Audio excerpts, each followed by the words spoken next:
The Garden. The Garden is a poem by Andrew Marvell. The garden opens with a conceit opposing the plants that symbolizes flame to those that grow in that garden. Marvell opens the poem with a criticism of how vainly men themselves amaze to win the palm, the oak, or base. He then goes on to say that the labor expended in seeking these plants, which represent various awards for military, civic, and poetic achievement, proves worthless because they provide nothing of substance but a narrow verge shaped. Abrade. The pen on the word abrade is in keeping with tone of the poem and stanza, a tone which is not solemn but amused.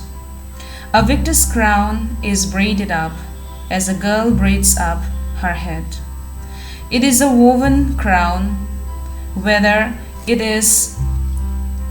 be the civic crown made of oak leaves, or the hero's crown of palm, or the poet's of bay. But a braid to approach is also implied. Their toil is reproached by the very garland they coveted. What folly it is to prefer the scanty protection of a leafy crown to the shade of the garden, where all the flowers enwave the garland. This announces the theme of the poem, and the second stanza expands the contrast and relates it to the predicament of men. Quiet and innocence are personified.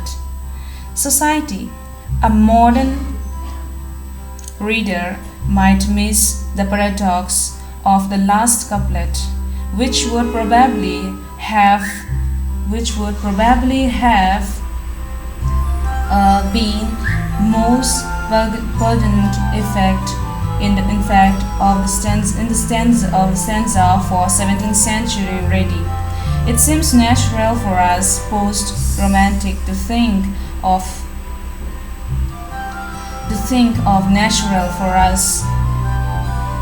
society as rude compared with a man alone in the garden. But in the 17th century,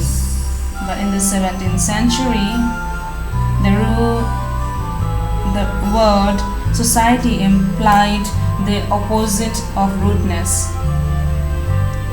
It implies the virtues upon which civilization depends.